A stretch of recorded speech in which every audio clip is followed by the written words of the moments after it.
I'm cutting into this piece of wood to make a specialty tool because earlier, while I was trying to make some biscuits, I was having a hard time getting the shape right using just my hands. I tried a can of beans, but that didn't work. And I even tried infusing a fast food biscuit with some resin and turning it into a tool.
Biscuitception.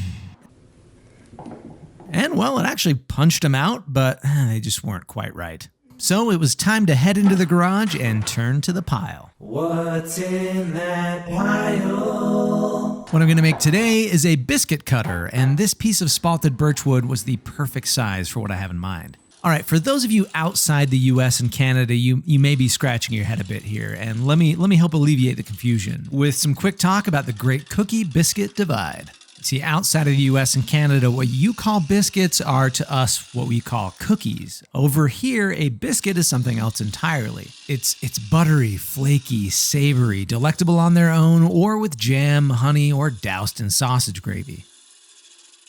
So where does all this confusion come from? Well, allow me a brief history lesson. The word biscuit comes from the Latin word biscottus, which means twice baked. In medieval times, a biscottus is something that would have more closely resembled modern biscotti. This recipe eventually made its way to Great Britain and evolved into several items, one of which was called hardtack, a staple in the Royal Navy as it kept well on long journeys on ships. The British brought hardtack with them upon colonizing the Americas, as again it was easy to transport overseas, and over time that recipe was transformed into something more palatable using fresher ingredients and supplies, especially in the American South. And thus the American biscuit was born. As for the word cookie, well, that came from the New Amsterdam settlement in what is now Manhattan, originating from the Dutch word koekjes, meaning little cakes. That term spread and stuck for any smaller sweet-baked good, while biscuit stuck for the savory descendant of the hardtack.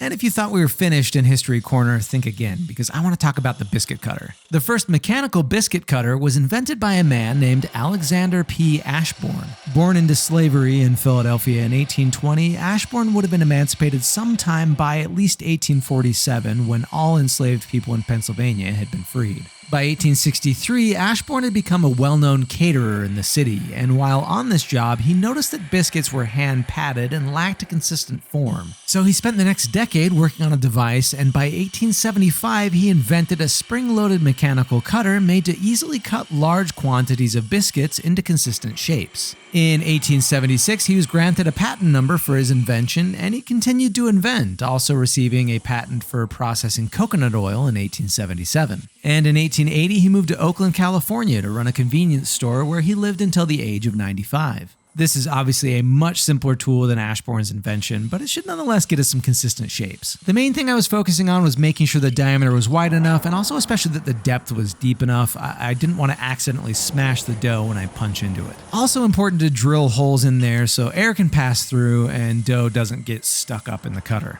And I really like the way it turned out. This birchwood is beautiful. I love the spalting in there, and I think I was able to turn the rim down thin enough to get some nice clean cuts. So let's get to making a new batch of biscuits. I'm following Eric Kim's buttermilk sugar biscuit recipe since I loved his maple milk bread I made in an earlier episode. Start by grating 1 cup or 227 grams of cold unsalted butter and then freeze it until it's cold and hard. In a large bowl, add 3.5 cups or 400 grams all-purpose flour, a half cup or 100 grams of granulated sugar, 1 tablespoon of baking powder, and 2.5 teaspoons of kosher salt. Stir to combine and then add your frozen butter. First, listen to how satisfying this sounds.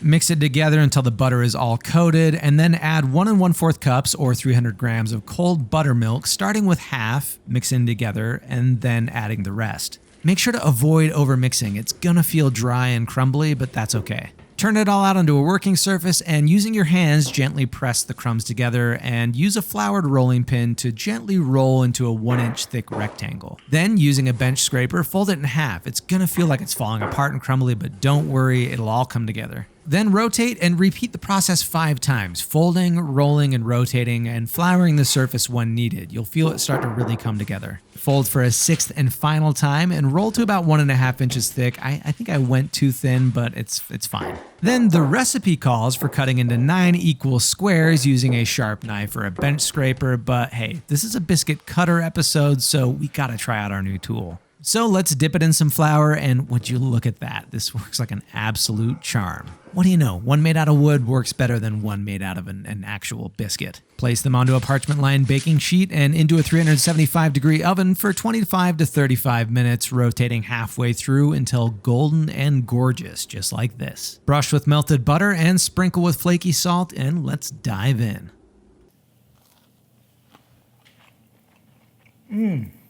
That is outstanding. The sweetness in there is perfect. Buttery, flaky. That is everything you want in a biscuit. That's it for today. Thanks again for watching, and can't wait to see you next time when we find out what's in that pile.